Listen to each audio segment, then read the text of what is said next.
Today we shall discuss about that is a resource exploration. Okay, here bubbling mud, geysers, and hot pools are good indicators of geothermal activity at the surface. But what is going on underground? Bubbling mud, geysers, and hot pools are the indicators of geothermal activity. And here the some exploration methods are: areas are explored, analyzed, and mapped. Next, geological, geophysical, and geochemical data are combined. Next, field models are developed. Geothermal potential is assessed. Next, drilling sites are identified. This is some process. Okay, exploration methods. First, what they will do? Areas are explored. Okay, first areas should it is analyzed whether it is suitable for geothermal plant or not, like that. It is analyzed and mapped where it should be, a plant should be. Okay, or it should be mapped. And next, geological, geophysical, geochemical data, okay, combined. Next, field models are developed. Next process is geothermal potential is assessed, and next drilling sites are identified. These are the exploration methods. Surface studies. This is some methods. Okay, geochemical surveying and geophysical surveying and surface studies. These are some methods. In surface study, what they do means gathering local knowledge. And next is locating active geothermal surface features. Next, assessing surface geology. I think civil students will understand easily about geology. Okay, surface studies. In surface studies, they gather local knowledge, locating active geothermal surface features, and next is assessing surface geology. In geochemical surveying, geothermometer, electrical conductivity and pH value, flow rate of fluids from active features, and soil sampling. Next, in geophysical surveying, what they do means in survey gravity, they will know about the gravity, electrical resistivity, and magnetotellurite, and next temperature gradient, drilling, 2D and 3D seismics. What is a seismic? First, before going to that, concept of geophysical exploration. What do you mean by here geophysical? It is an applied branch of geophysics which uses physical methods at the surface of the earth to measure what? To measure the physical properties of the subsurface along with the anomalies in those properties. That is, these methods, geophysical methods include seismic, gravitational, magnetic, electrical, electromagnetic. This is first. What is geophysics? It will measure. It will some methods, physical methods at the surface of the earth to measure what? To measure the physical properties of the subsurface. Okay, and along with that, anomalies in those properties. Okay, some particles in those properties. What are the methods they use means seismic, gravitational, magnetic, electrical, electromagnetic. Here, geochemistry. Geochemistry is an essential component in most modern integrated mineral exploration programs. You can observe that is the following the two reasons have economic mineral deposit are commonly characterized by their low grade and large tonnage. Here, exploration activity is most tropical and also subtropical environments where chemical weathering has predominated and where good geochemical prospecting techniques have proven most effective. before they plant or install, they will check the land. Okay, they will check the land and they will map, and they will find out the chemical properties, physical properties. Okay, we are planting some that is a energy plant, that land should be okay, that too geothermal. We will check the properties of land also. Okay, we will check the properties of earth, that is physical properties, chemical properties. Okay, that is what they are saying here. Seismic method. What do you mean by seismic method here? Measurement of seismic wave travel time is one of the most common geophysical method. Yes, seismic exploration is divided into refraction and also refraction surface. Once again, I will repeat, seismic exploration is divided into two. Okay, refraction and reflection surveys. Depending upon what? Depending upon the predominant portion of the seismic waves travel in a horizontal or vertical. Okay, refraction seismic surveys, why they use means they are used in a engineering, geophysics and petroleum exploration. Refraction seismic survey is used in engineering, geophysics and also petroleum exploration. What about seismic reflection survey? Reflection survey is used to detect boundaries between the different kind of rocks. Okay, different kind of rocks. This detection will assist the mapping of geological structure. Okay, seismic energy is detected on land by using a devices called geophones, which react to on-site ground motions.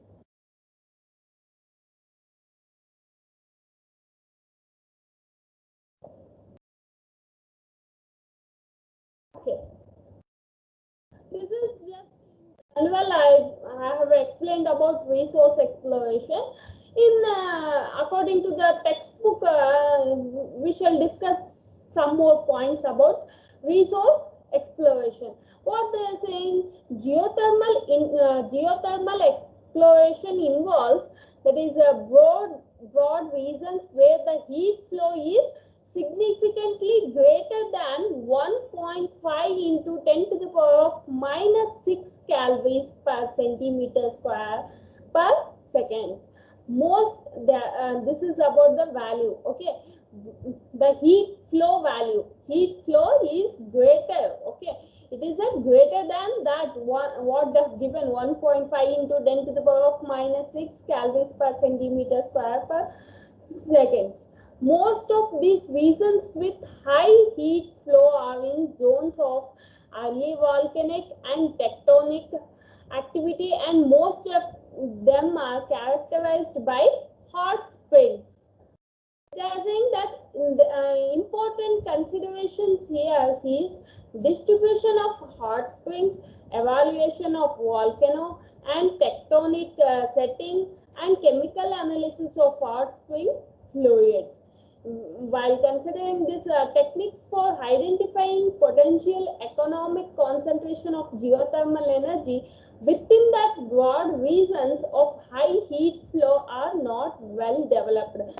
So, they are saying that the techniques what we are using that are not well developed to find out, that is to identify the economic concentrations of geothermal energy. Okay, within the some reason, broad reason. Okay, within the broad reason, that is a large area, we can say. Broad reasons of high heat flow are not well developed. Important consideration included distribution of hot springs, evaluation of volcano and tectonic setting, and chemical analysis of spring fluids.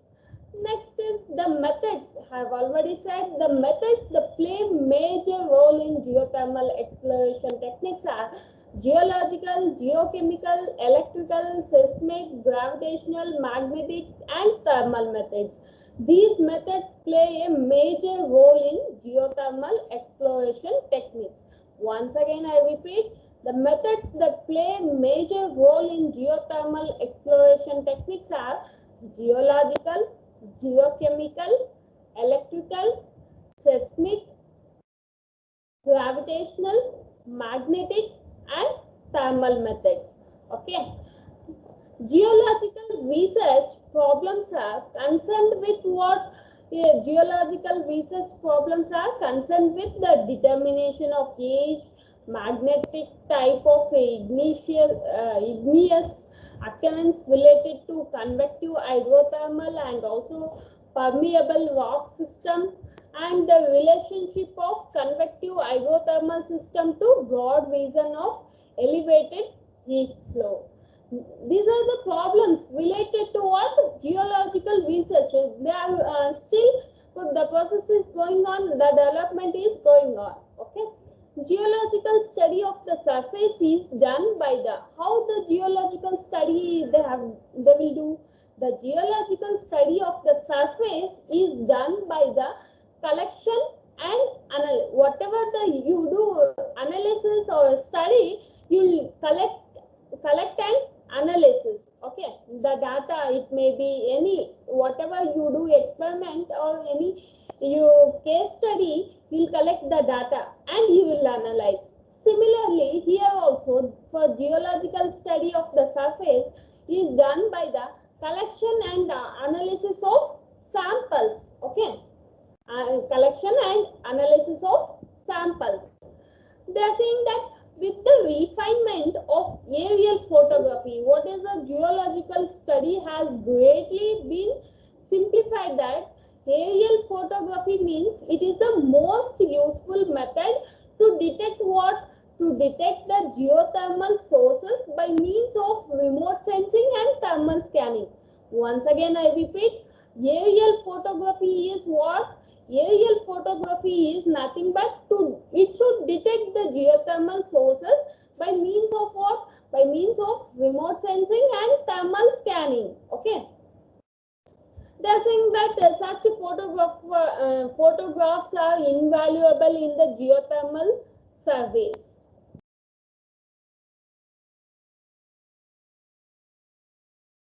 And here the aerial surveys with the infrared scanners.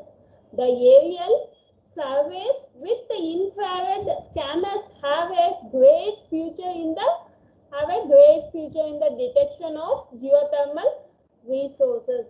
Remember, aerial photography is used to detect the that is geothermal sources by what? By remote sensing and thermal scanning. Aerial survey with infrared scanners, if we use, that will have a great future in the detection of geothermal resources. Okay. Next, geophysical techniques. Geophysical techniques have proved useful in the final delineation of geothermal targets.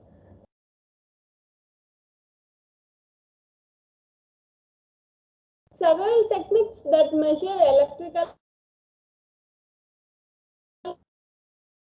great success in geothermal exploration. Several techniques that measure the electrical conductivity at depth have had great success in geothermal exploration. Here some techniques, electrical resistivity techniques should be directed towards the understanding of the variation of porosity, water salinity, and temperature in the actual geothermal reservoirs, improving electric field techniques and procedures for extracting true resistivity values from field data, and developing complementary exploration techniques that will improve the interpretation of the resistive data. What they are saying is that some techniques, electrical resistivity techniques, how it should be means it should be directed towards the understanding of the variation. Some factors it should collect the data. Okay. And if we are using any technique means it will be having some data related to that. Okay, these techniques should be directed towards the understanding of what factors, understanding of the variation of porosity, water salinity, and temperature in the actual geothermal reservoirs, and improving electric field techniques and procedure for extracting true resistivity values from field data, and developing complementary exploration techniques that will improve the interpretation of resistivity data. This is about the electrical resistivity techniques. Okay. Once again, I repeat, whatever the technique we use, that should be useful. Okay, that should have some useful factors. We will consider some factors related to that. Here, it should be directed towards the understanding of what factors means porosity, water salinity, and temperature in reservoirs, improving electric field techniques. They are improving the electric field techniques and procedure for what? Procedure for extracting the true resistivity values from field data. Okay, we don't know, there will be many different methods to extract or to get the exact values of particular factors. Okay, so electric field techniques and procedure for extracting true resistivity values from field data, and developing complementary exploration techniques that will improve the interpretation of resistivity data. And the other electrical exploration research should include further work on resistivity, self-potential, electromagnetic, and telluric and magnetotelluric techniques. Okay, other electrical exploration research process should go on these topics: resistivity and self-potential, electromagnetic, telluric, and magnetotelluric techniques. Now, we have discussed about seismic methods, and here seismic method should be studied. Why we should study means seismic method should be studied to characterize energy observation, attenuation, and frequency shift in known high temperature system, and seismic noise studies. And seismic method should be studied. Why we studied means to characterize these factors, that is absorption, attenuation, and frequency shift in known high temperature system. And what about seismic noise study? In that some factors include, that is it should be undertaken to evaluate temporal and social noise vibrations, characteristics of recognized noise sources. Okay, we should recognize where the noise will happen, the noise sources we should find out. Okay, noise spectrum and direction of noise propagation and apparent velocity. This is about seismic noise study. In seismic noise study, they will analyze about these topics: social noise vibrations, characteristics of recognized noise sources, noise spectrum, and direction of noise propagation and apparent velocity. And next is the additional research is needed. They are saying that these techniques fine, okay, but additional research is needed. Why means to determine the source of gravity and negative anomalies associated with known geothermal areas, to decide whether these anomalies, that is can be used as indicators of the internal temperature of the surface. Next is I have already said that technique of rotary percussion drilling is promising for geothermal resource exploration, but present drilling technology needs improvement in techniques such as isolating testing intervals in unconsolidated sands and in And in fractured reservoirs, inexpensive coal recovery with some factors. Okay, for present technology, we need to be updated. What are the factors we need to be updated? Means it should have such as the technique should have a isolating testing intervals in unconsolidated, okay, unconsolidated science, and in fractured reservoirs, and it is an inexpensive core recovery with the reserve fluid in place and the logging at temperature above 180 degrees Celsius, and transmission of information from the borehole face to the surface. These factors need to be updated for the present technology what they are using. Okay, that is what they are saying, that the development of inexpensive, low density, low viscosity. Some, if we use this development of inexpensive, low density, low viscosity, non-thermal sensitivity, and some other factors, then what it will happen?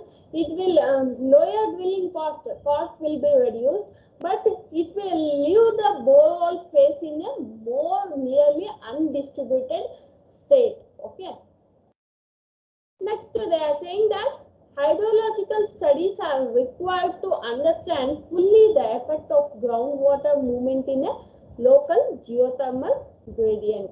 Here, geothermal research is needed in chemical, physical, and thermodynamical properties of aqueous solution. Okay, this is about the resource exploration.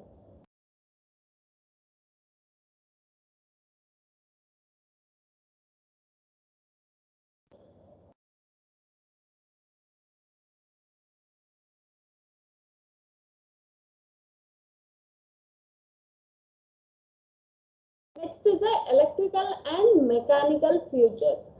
Here, the following requirements for the successful operation of the geyser plants in USA, the following requirements for material were determined, and they are more or less essential for any geothermal plants. What are the points they are saying? That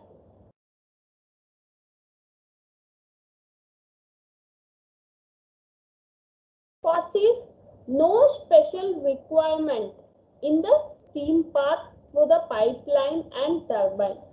There are no special requirements in the steam path through the pipeline and turbine. The pipe is ordinary carbon steel, and turbine is almost entirely of standard material for low pressure turbine manufacture. They are saying that we don't need a special requirement to for geothermal plant.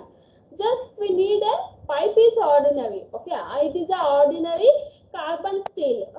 Turbine, it is a standard material. We cannot change. Okay, turbine is almost entirely of a standard material for low pressure. That is what they are saying. When the steam is condensed and it is exposed to oxygen, as in the direct contact condenser, and afterwards, corrosion problems can be severe. What they are saying is steam is condensed. Okay, steam is condensed and it is exposed to oxygen. At that situations, when the after that process, direct contact condenser, and afterwards, corrosion problems can be severe. Okay, because water is converted into steam and that is exposed to the oxygen, that can cause a corrosion problem, can be severe. All the condensate are lined with a austenitic stainless steel. Okay, they are using steel, so they are saying that corrosion problem may become severe. Okay, they are using a stainless steel. Condensate piping above grade is aluminum or stainless steel. Pump have a stainless steel impellers or and bowls are volutes. They are saying that condensate piping above grade.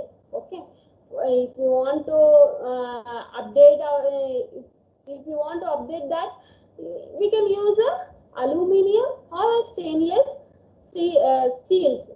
Pumps will have a stainless steel impellers and bowls or volutes. Valves are aluminum valves. Okay, valves are aluminum or stainless steel. And below the grade, for example, below the grade means piping is done through cement, that is asbestos, with a plastic lining or glass reinforced plastic. Okay, below the grade, for example, this is the grade means if it is above the grade, we use a aluminum or a steel, stainless steel. If it is below the grade means we will use a piping is cement asbestos with a plastic lining or a glass reinforced plastic. Next is a copper is severely attacked by a hydrogen sulfide in water as well as that in the atmosphere in the vicinity of the plants. In electrical equipment and in various instruments and controls, this present problem is obtaining equipment in which copper is protected or in which the other materials can be used. Copper alloys tarnish badly and must be used with a caution. They are saying that copper alloys tarnish badly and must be used with a caution. We should take some precautions for that. Okay, we should be careful about that. Copper is severely attacked by what? It is severely attacked by hydrogen sulfide in water as well as that in the atmosphere in the vicinity of the plants. So then we need to take the caution, we need to take care of that. Okay, equipment. Next, condensate attacks concrete and concrete structures that would be exposed to condensate or coated with a bituminous compounds, that is epoxy materials or neoprene sheets where conditions are severe. Okay, if the conditions are severe, then we need to coat the condensate by using a bituminous compounds and epoxy materials or neoprene sheets. Okay, if the condensate attacks a concrete or a concrete structures that would be exposed to condensate, or so here we need to coat that one condensate. Okay, galvanized coating performs fairly well when compared to the performance of cadmium coating. The coating should be galvanized coating performs good. Okay, galvanized coating is good when you compare with the cadmium coating. This is the electrical and mechanical features of geothermal power plants. It is essentially when the same of the fossil plant. Okay, when you compare with the nuclear power plant or any coal power plant, that is geothermal power plant, any other fossil fuel using power plants, see it should be similar. Okay, electrical and mechanical features of geothermal power plant are essential the same as you do for fossil fuel plants. Gaseous byproduct present in the steam are of corrosive nature and are particularly troublesome. So the materials used in the geothermal plant should have a high resistance. What they are saying that the materials what we use in geothermal plant, it should have a high resistance to corrosion and possess sufficient electrical and mechanical properties. And here the relay, motors, control equipment, excitation gears and switch gears should be located in a clean room and kept under a positive pressure. You might have seen substations or in college itself. Okay, we have installed control panels in college. The relay, motor, control equipment, excitation gears and switch gears should be located in a clean room and kept under a positive pressure. Another precaution is to eliminate the copper commutator of a motor driven exciter by using a static type excitation system. If you read about the motor, you will understand precaution. What they are saying is we need to eliminate the copper commutator of a motor, okay, driven exciter by using a static type excitation system. To eliminate the copper commutator of a motor driven exciter, that is another precaution we need to consider for motor, okay, which drive the excitation system of the generator. This is about electrical and mechanical features, okay. Next is a operation of geothermal plants. Geothermal plants are simpler to operate than fuel-fired steam plants because there are no boilers with all these necessary auxiliaries and controls. Geothermal plants are simpler to operate than fuel-fired steam plants because there are no boilers with all the necessary auxiliaries and controls. Geothermal plants can be operated without round-the-clock attention. Okay, only a few points I'll say, okay. All the operation and some minor maintenance can be performed by roving operators, that is example geysers unit is being maintained, okay. Here the unit may be operated unattended. It should be necessary to have an annunciator to generate an alarm in the transmitting system so that alarm may be transmitted to an attendant station where appropriate action could be taken on the information received.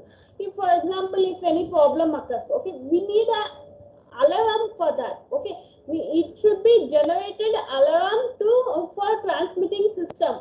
For example, in generation system, consumer load is 1 kilowatt, okay, but generation is below that 1 kilowatt, below 1 kilowatt. For example, it is a 0.5 kilowatt or 0.9 kilowatt.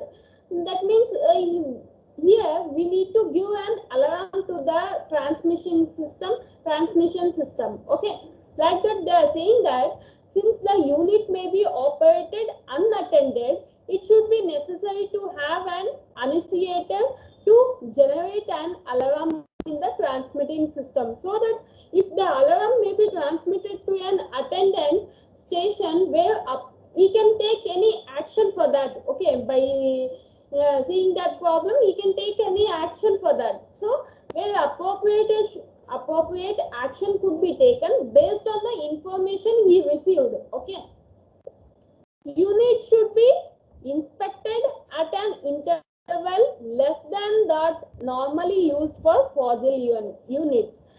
The stop values of the turbine must be tested 3 or 4 times a day to assure that there is no binding from impurities in the steam. They must be also lubricated frequently, okay. They are saying that units should be inspected because this is not like a fossil fuel units, okay. How the fossil fuel units, how we will inspect for that, we should similarly inspect it for geothermal plants also. Units should be inspected at an interval less than normally used for fossil units. For example, if we check for 1 hour in fossil fuel units, we need to check for half an hour in geothermal, okay.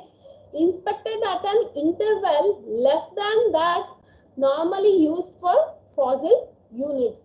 If we use it for 1 hour, if for example in 24 hours, if we inspect, okay, if we inspect for 2 hours for fossil fuel units, then we for geothermal units, if we inspect for 4 hours, that's enough, okay. Compared to fossil fuel units, inspection for geothermal units is less. That is what they are saying.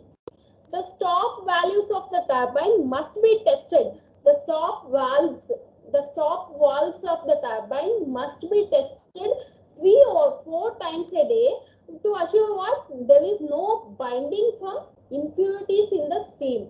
So they must be lubricated frequently. Turbine tube oil and generator heat exchangers should be single pass or U-tube design in the cooling water side. Turbine tube oil and generator heat exchangers, it should be single pass or U-tube design in the cooling water side. Otherwise, there is a apt to be option to be plugging in the reverse water box from a colloidal sulfur and rock dust in a cooling water, which will become a condensate from the cooling towers. Jet ejector creates high noise levels that requires the use of ear protectors when working near them. They are saying that steam jet ejectors will create a high noise. For some employees, you can observe while going for industry side, they will give a safety factor. Okay, they will give only 1 month. They will give the training about safety. Okay, here steam jet ejector will create a high noise, so that the person who is working there, it should have a ear protector when working near that. Okay, because of the atmospheric difference between day and night, better turbine vacuum is obtained at night when cooling tower is more effective. Because of atmospheric difference, day and night, better turbine vacuum is obtained at night when cooling tower is more effective.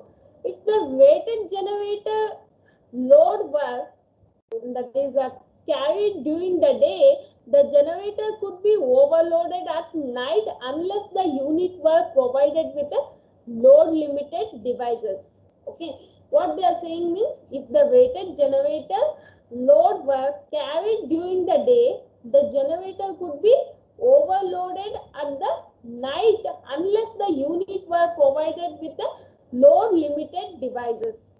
If we use, for example, morning 1 kilowatt generation, morning it is used for the load. Okay, the generator could be overloaded at night, because if we use less load at the night time, then the generator could be overloaded. Okay, for example, if we use load more at the night, then the generator could be overloaded. The production will be less, the expectation demand is more.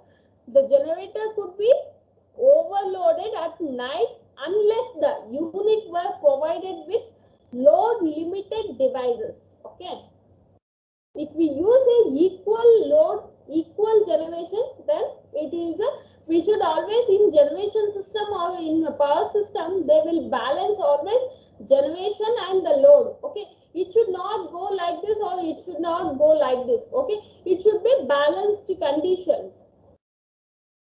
These devices sense the generator load and maintain it at level. Geyser plants are equipped with such devices because the plants operates without attendance. And what are the problems, associated problems?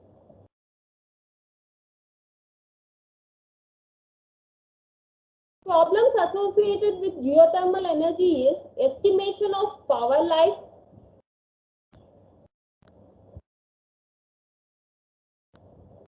estimation of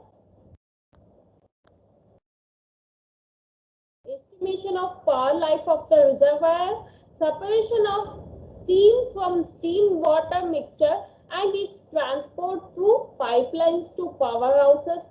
These are the problems with the geothermal energy. What they are saying, estimation of power life of the reservoir, separation of steam from steam water mixture and its transport through pipelines to powerhouses, and the origin of geothermal system that will yield dry steam, and why they differ from the hot water system are unknown. Selection of materials suitable for geothermal system. These are the problems with geothermal system. This completes the topic about the geothermal energy. In next years, we shall discuss about the solid waste and agricultural refuse.